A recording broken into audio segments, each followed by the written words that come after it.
So regarding the two shoots of the law of causation, the law of karma and the law of destiny, which one, if any, is the more predominant influence on the ultimate law of one gets what one deserves, which was part of the conversation and the discourse we had? If there is no, so that's the first part of that question. If there's no predominant influence. Can we take one by one, Arpitji? Yeah, absolutely. So which one, if any, is the more predominant influence on the ultimate law of one gets what one deserves? Okay.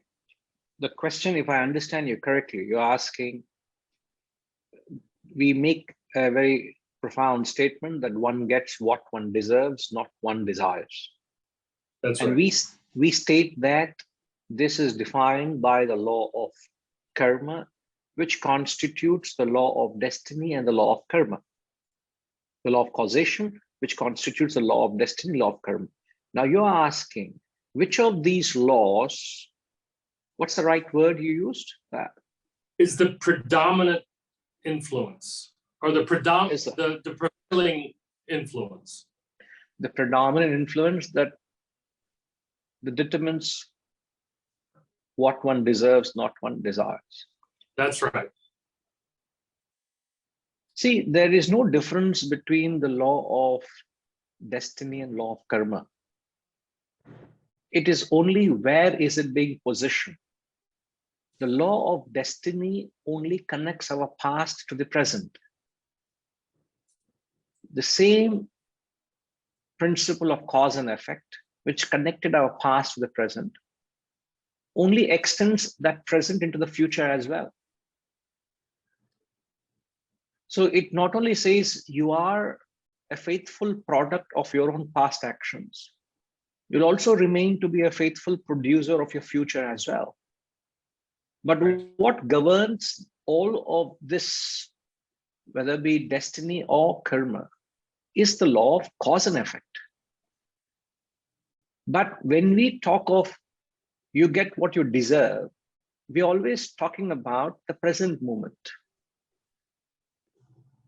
Okay. Because destiny is always referring to what you are now. No, destiny is not future. Destiny is what I am now. I am destined to be what I am, which is today. When you say future, destiny is different. You qualified by pushing it into the future. But when I say destiny is what it is now, the present is called destiny. Okay.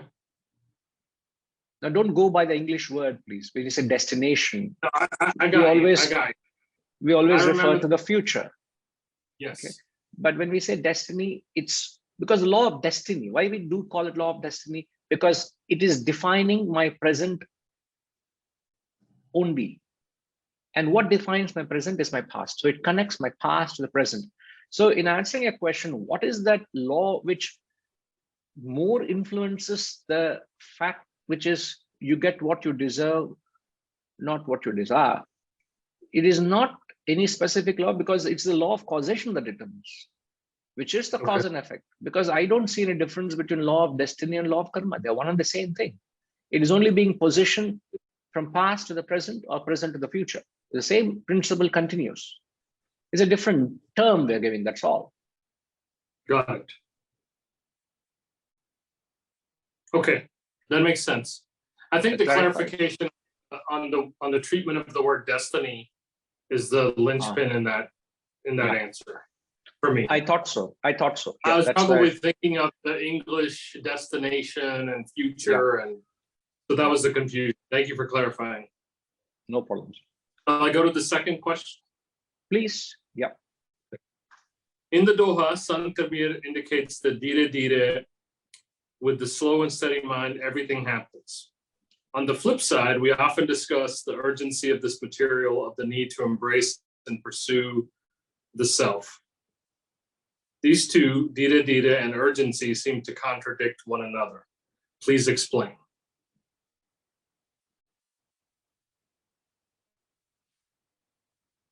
And I think we'd had some discussion on it that night. And I put in the parenthetical, I think Sriniji had said something and Ramji had also said something.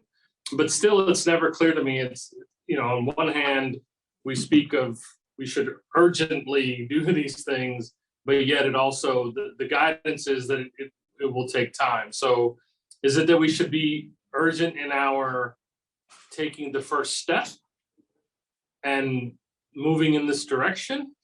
Or is the urgency about getting to the ultimate goal? So it just seems, to me, it seems somewhat contradictory, and just wanted that clarification.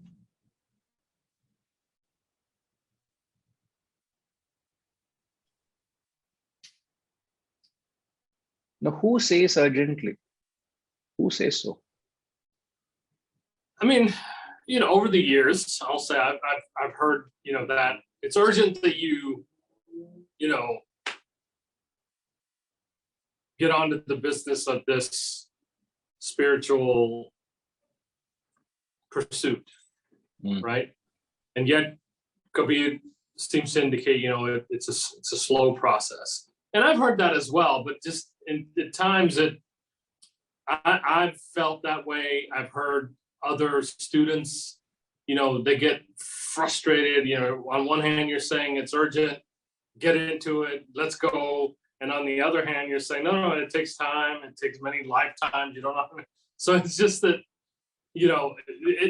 it seems to be, so somewhere there has to be something that brings it together, right? And that's right. The piece, I guess, I'm seeking. Right.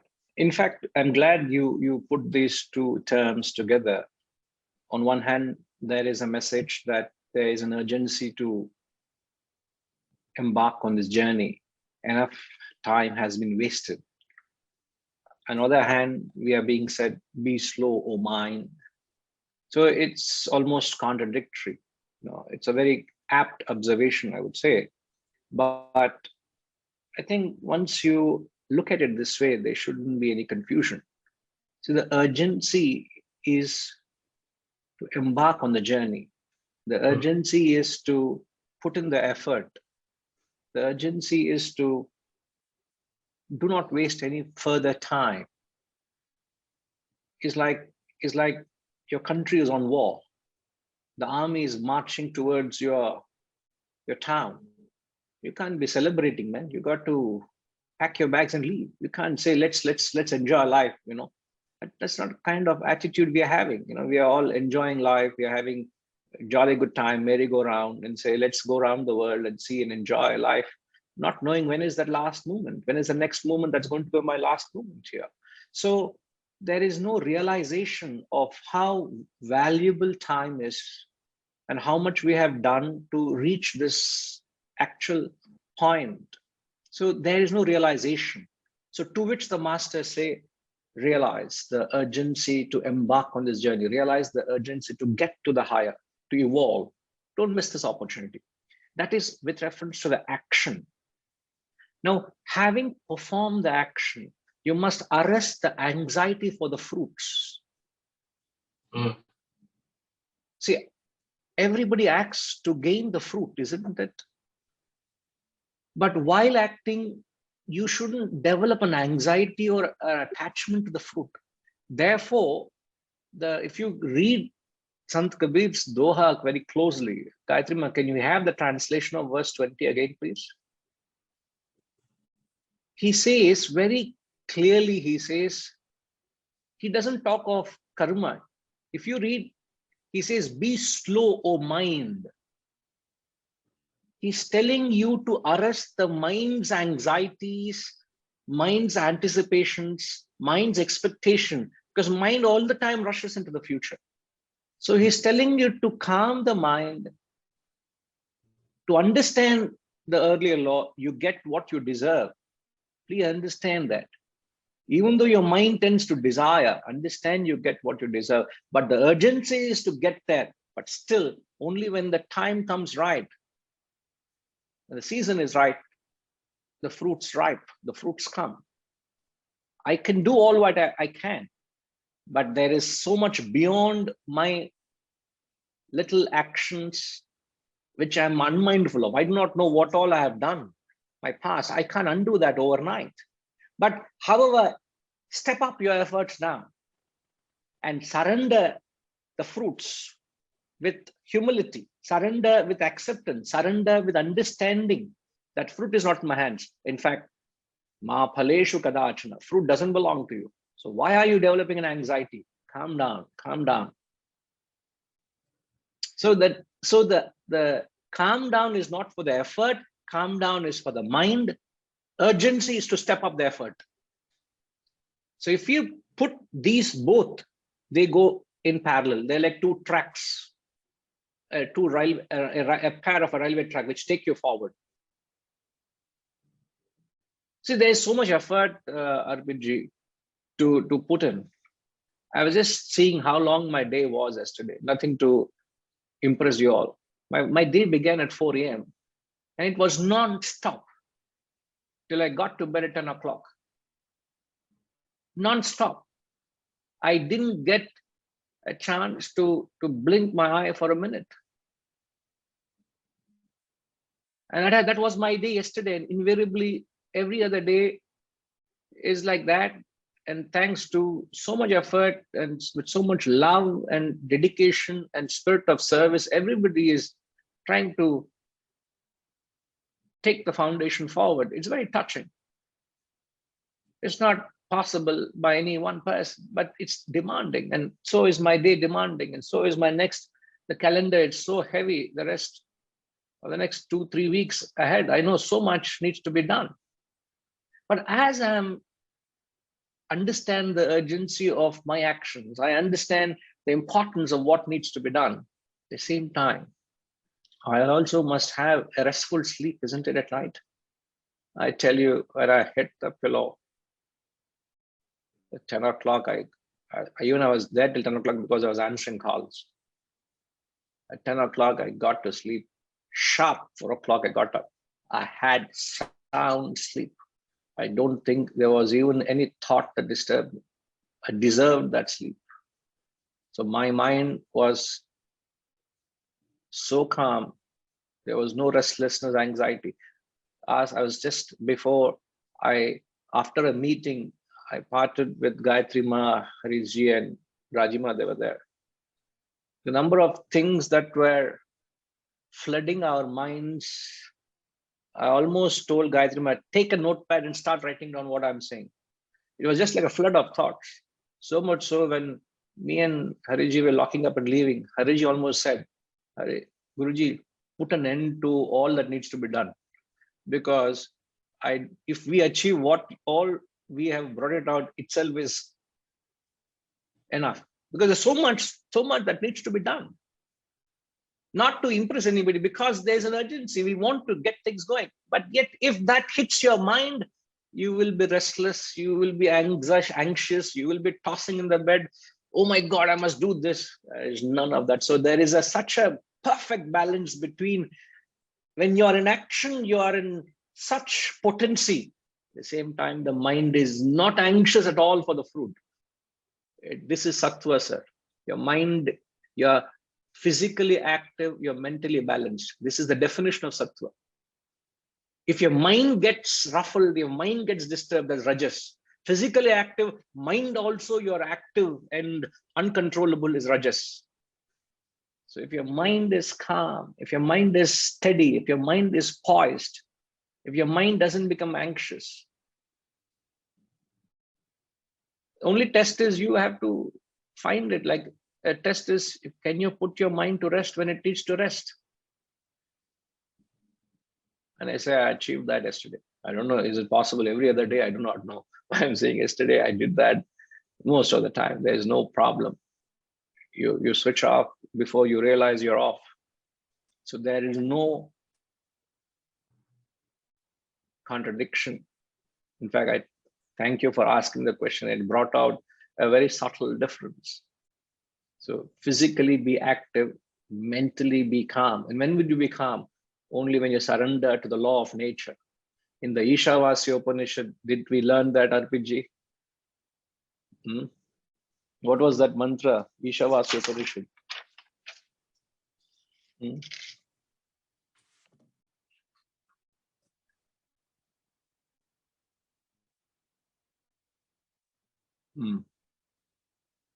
Where he says, no, For some of you who don't attend, you should listen to this text. Get on to the host of videos that is there of Ishavasya Upanishad. When you have time, start listening to the text. There he says, you know, I've done all my effort. I've reached the point where I have to realize the self, but the sun is covered by a golden disk. And he says, I've done everything. I've put in so much effort. I've put in unimaginable effort to reach here, and I deserve it. Why is it being covered? And he says, remove the disk.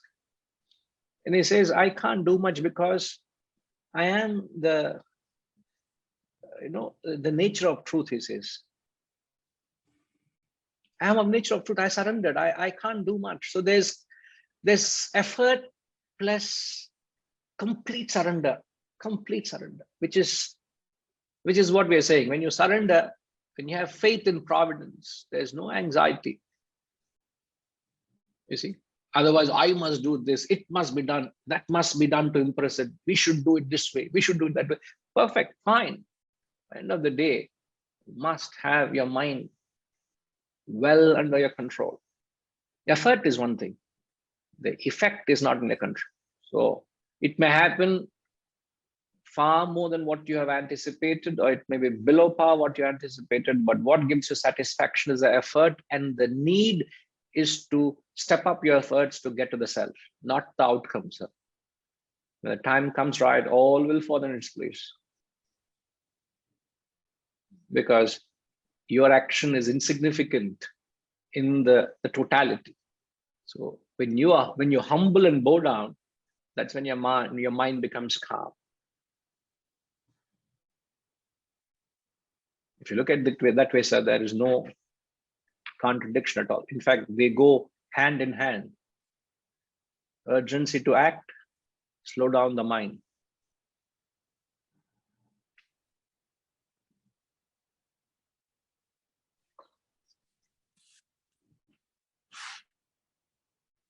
Yeah, no, good explanation. It kind of bringing the two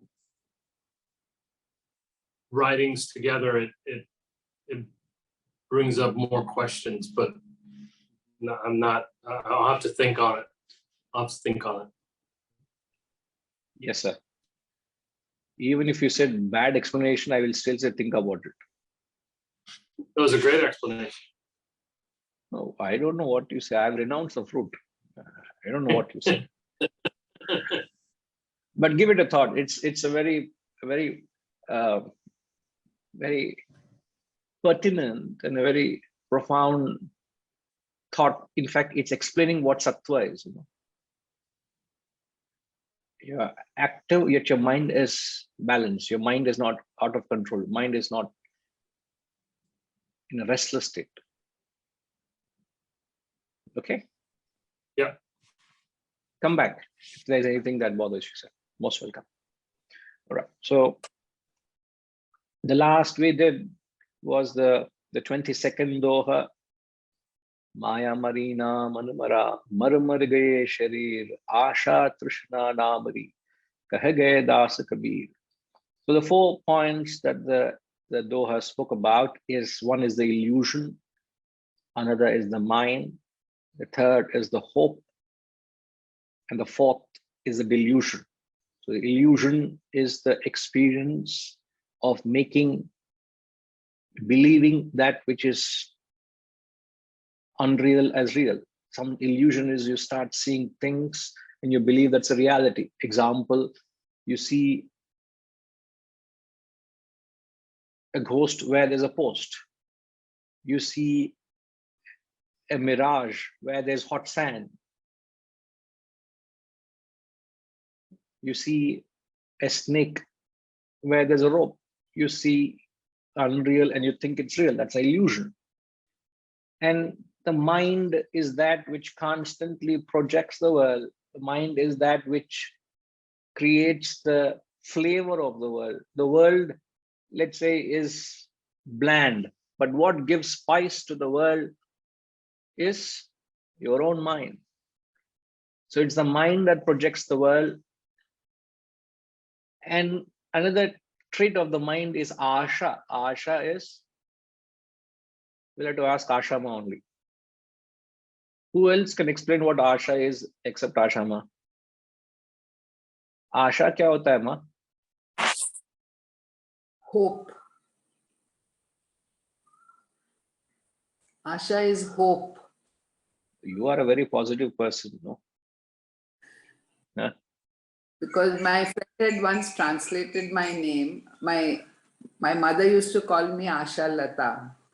So my friend had translated as creeper of hope. Creeper of hope. Why creeper of hope? That creeper that goes up the trunk of a tree. Uh-huh. So That's Asha, interesting. thought she said creeper of hope. Nice coinage. Right. But sorry to say, when we talk of hope, we say it's living in the future. All the time, hoping things would happen well, hoping this, hoping that. So the 15th chapter, in fact, I don't know which chapter of the Gita, it says Mogha Asha, Mogha Karmana, Mogha Jnana Vichetasaha. Mogha is vain. He says vain hopes, vain actions, vain desires. You live a life in vain, only hoping things will get better without putting in any effort towards it. So you could read it either way, but Yeah. The context here, he puts a negative. Thank you, Ashama. And then he says, lastly, is the delusion. The delusion that a strong belief that which you experience is real. And remember the concept we spoke about, trying to switch your experience from a relative reality, which is not what it is, to switch from, in fact, from absolute reality to relative reality.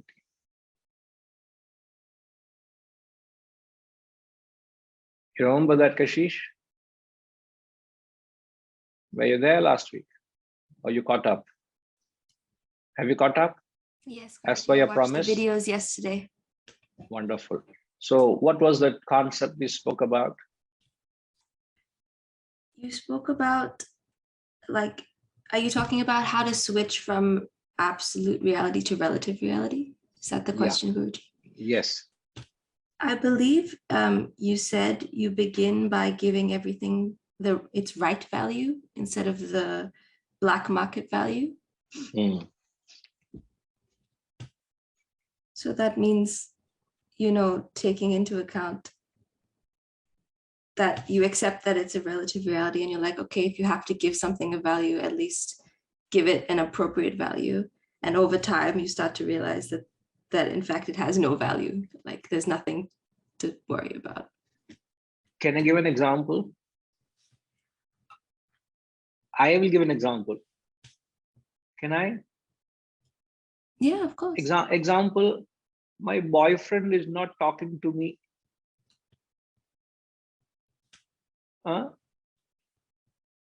He is not talking to me, he's not messaging me, he's not taking my call. Is that absolute reality or relative reality?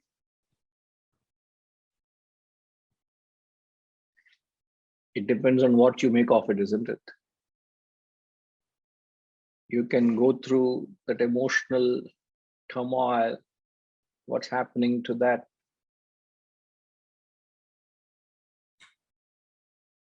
experience, what is happening to the non-reciprocation of my emotion of love. If you say, it's all right, let me give him some time, maybe something is bothering him, you allow that moment to pass without bothering you. That is when you give it the right value, not the black market value, isn't it? Sorry, Kashish, I couldn't think of a better example. No, it's okay, Guruji. That was a very good example. Oh, it related to you well. You could relate the concept, not being personal here. Yeah, the concept for people my age is very relatable. So Yeah, because I like talking to people like you. Rest of all are, I don't know which era they are. They are of a different era. So I find difficult attuning to them.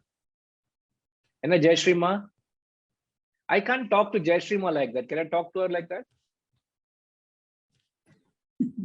Can I talk to Sushma Ma like that? Maybe I can. With Sushma Ma, I can talk. Sushma Ma and Kashish Ma, Kashish, I can talk like that. What, Sushma Ma? Your boyfriend doesn't message you. How would you feel, Ma?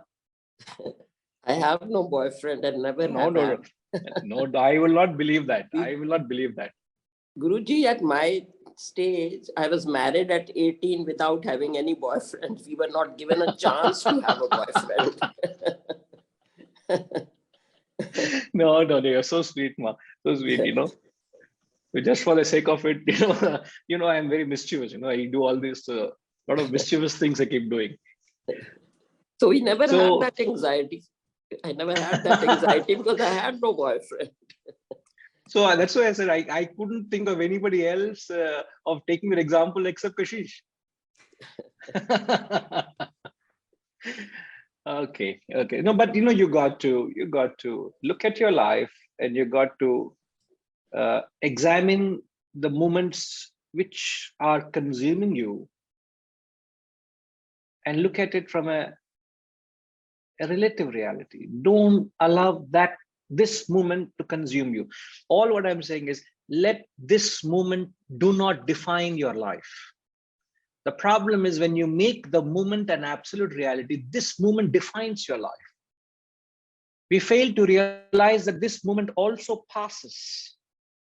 It passes, isn't it? It is ephemeral, it goes by. Why am I making such a so heavy this moment, so that I can't grapple it? I can't relate to it. So relative reality is let it pass. Okay. Yes, Jayashree Ma. I suppose I'm sure you have a different story than Sushma Ma.